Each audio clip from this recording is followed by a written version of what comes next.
Now, this video is not about the Division 2, but as a student of history, often I think about, or people who are interested in history we think about what was the world like before a momentous event kind of happened. How did people feel before what we now see as world-changing events happened?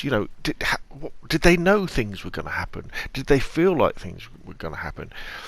Did people, worry about things that might happen? Did they look forward to them?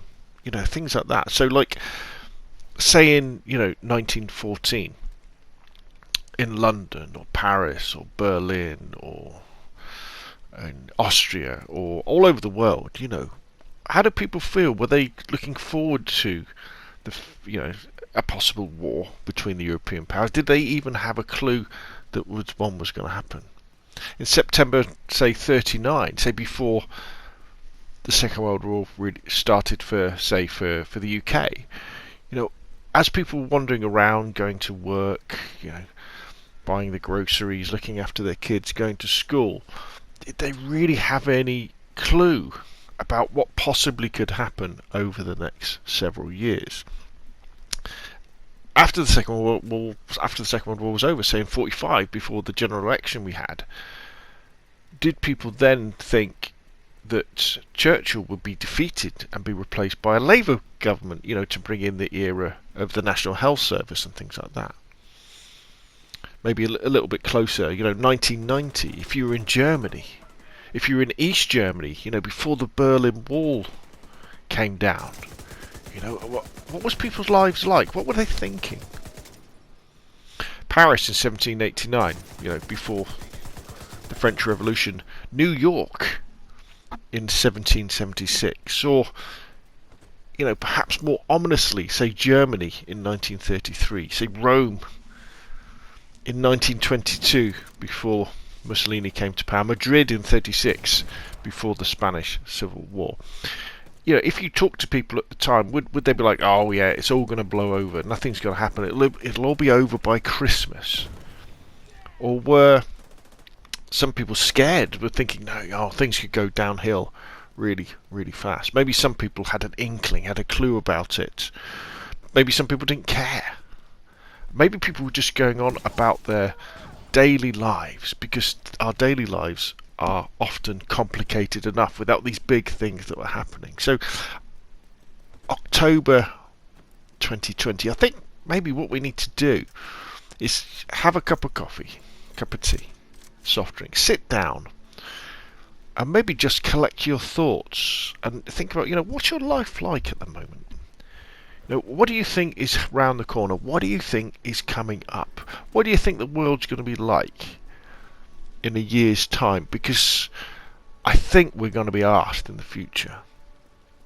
So I think we've got three things, really round the corner, three things that are racing up on us that could well affect the world in quite large terms. I mean, I could be wrong, but you've got like COVID, haven't you, where we've had this horrendous year, hundreds of thousands of people are dead, and it doesn't seem like it's over. Now, I don't think we're going to be in a situation where COVID is killing, mass killing hundreds of thousands of people every month, but the economic disaster that COVID has brought, especially if we are forced to go into another lockdown, could lead to really nasty things happening with economies and millions of people unemployed, which we've got already, and kind of in Europe as well. We kind of have Brexit going on, and we've got the spectre of like some sort of no deal Brexit with Europe. And I mean, although we don't really hear about it much in the UK at the moment because there's so much other news going on, but the economic problems that they have in Europe as well, and the rise of different governments in Europe. And I think you could well see the future fights over things like fishing rights around the coast of the UK and around the coast of Europe as well could well spawn different problems. Gibraltar, I think, is the elephant in the room that nobody really talks about. How the fact that you've got this lump of land on the edge of Spain that Spain wants back. We don't want to give back, and we all know what happens when you have economic problems in any country.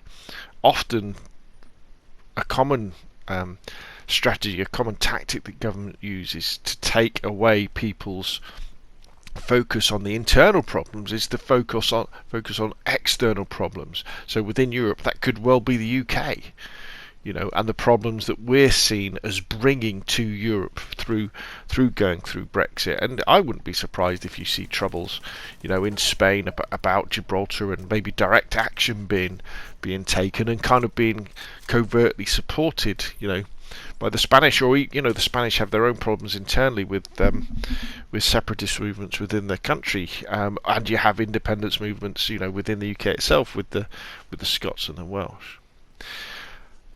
I think probably the thing that worries me the most, and it might not happen, might be fine, is what's going to happen in the American election, because I think in America there's very powerful forces at play that don't believe in democracy. They don't believe that democratic change gives you the best government. They don't believe that the democratic process is inherently important for having a strong United States of America. And you've kind of seen that with the way that some people are talking about how the election could go, and things like postal voting, and whether they're going to be accepting results on the night. And I think maybe what we could see is America descending into more chaos. People talk of civil war. Will it come to that? I don't know. But you kind of have the spectre of the reigning president, losing the popular vote, but refusing to relinquish power. Because if there's one thing we know about Trump, is that no matter what he's done or what you think about him, he will do anything he can, to win. He doesn't care about democracy one bit. And then you have the advantage that even if America just becomes more unstable because of what's going on, the chances of other powers taking advantage of this, Russia in the Crimea, and in Eastern Europe, China in the South China Sea, things like this, because although we might not like to admit it, the fact that America is so powerful militarily, undoubtedly it does keep some of these other forces in check. So whether some of these things will happen, whether they won't, I don't know. But I think October 2020, I think we could be on the edge of momentous historical changes. And you really should remember how you feel right now. Because I think in the future, you're definitely going to be asked. Anyway, that's enough from me, bit of a different video from what I normally do. Don't worry, I won't be doing many of these. Put your questions, put your ideas down below, and of course, I'll see you again soon.